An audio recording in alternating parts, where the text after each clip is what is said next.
Hey folks, Mr. Hildebrand here. I am currently leading us into a new unit called our geography unit.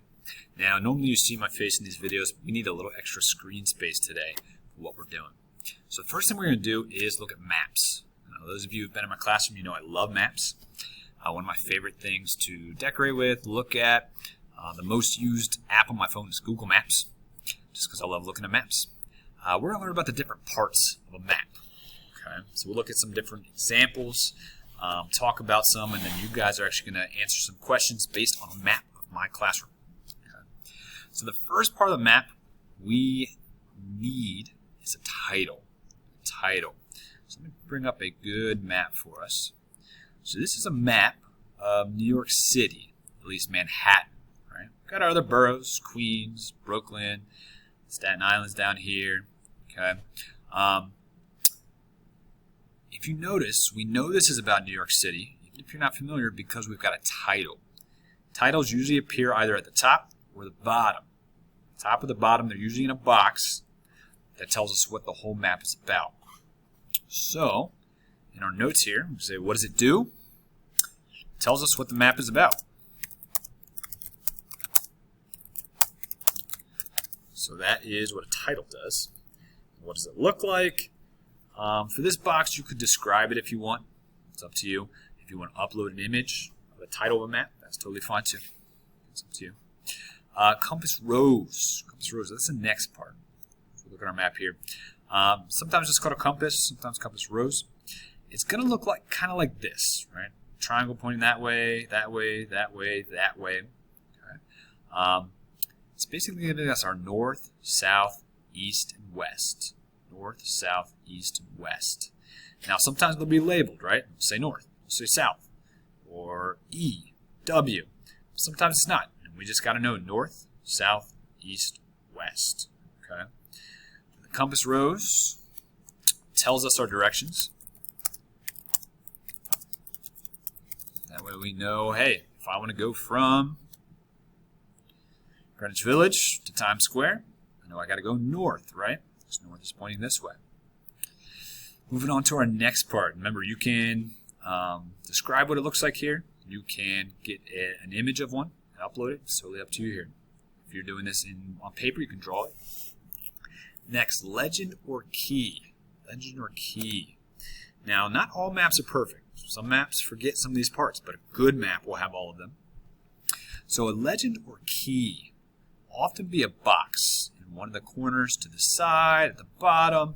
There's going to be a box. There's going to be a bunch of symbols in the box. Okay, a bunch of symbols. This is a map of the Hershey Park Campground. Hershey Park Campground. There's usually symbols and colors. So for example, if I'm staying in this campground and I really need to go to the bathroom, okay, really need the bathroom, I can see, if I look at my symbols here, oh, this is our symbol for bathroom. Symbol for bathroom, okay? And I know, hey, if I'm over here, oh, I can go right here. Here's a symbol for a bathroom. Or if I'm staying on this side, I can go down here to the bathroom. I can go up here to the bathroom, right? Same thing if I want laundry. Or I want to know where trees or grove trees are. If I'm worried about the slope, okay, hills, maybe I don't walk very well. Okay? It's going to tell me where those things are. Okay, again, we've got our compass rose. Now this one's flipped. This one's flipped, all right? We've got south going this way, north going this way, west and east. So if it's flipped or different, they'll often show you, okay? But if it's not labeled, north is at the top, east to the right, west to the left, south at the bottom. But if they switch it up on you, they will let you know, okay?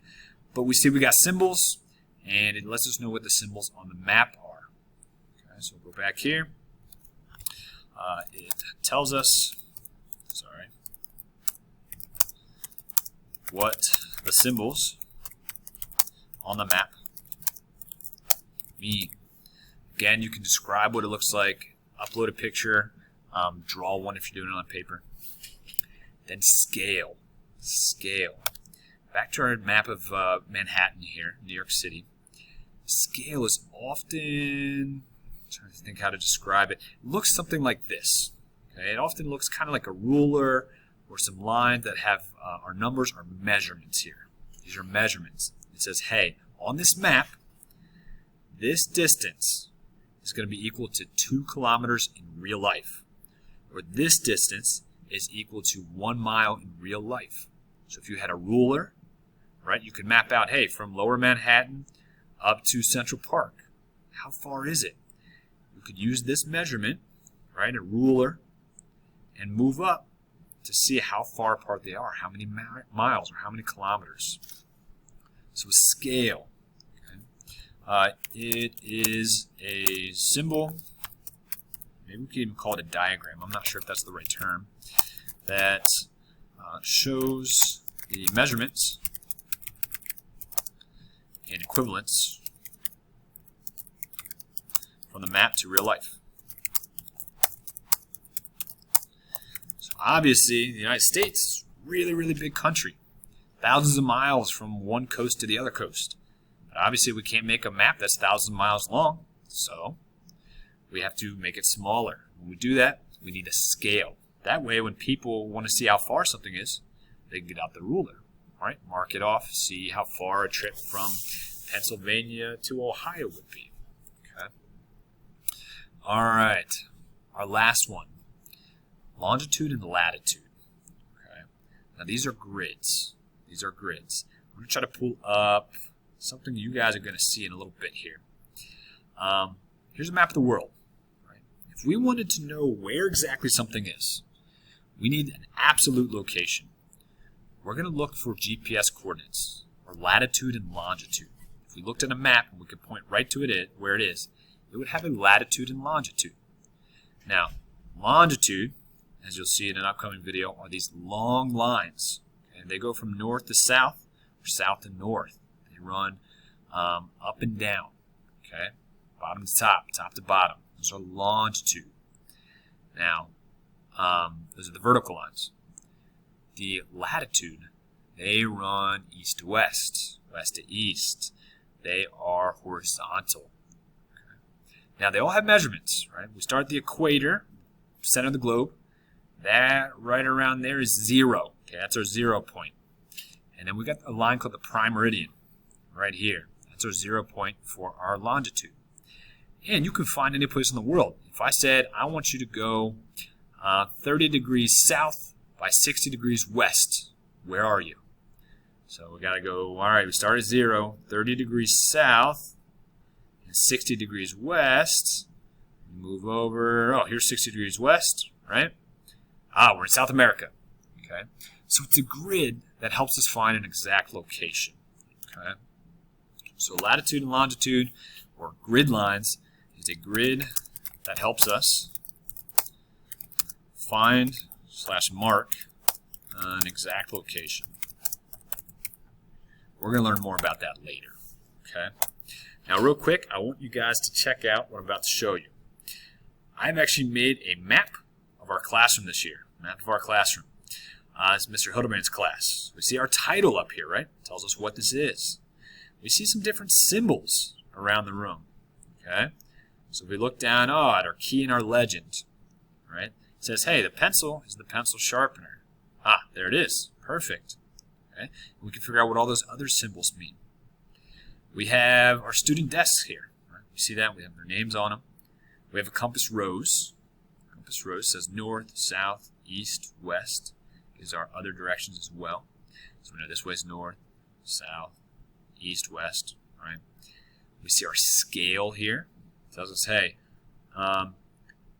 3 feet, right, is here. 6 feet is here. 9 feet is here. So if we got a ruler out and we marked it off here, we could say, oh, well, here we got 3 inches, but 3 inches equals 9 feet. We can measure how big the classroom is. Right? I don't have scale. I don't have grid lines or longitude and latitude here, just because my classroom's so small. We'd have 1,000,000 decimal points. Okay, but you're going to use this. And you're going to answer some questions. Okay, as you see, we might say, hey, what is this map about? How do you know? Check out the title.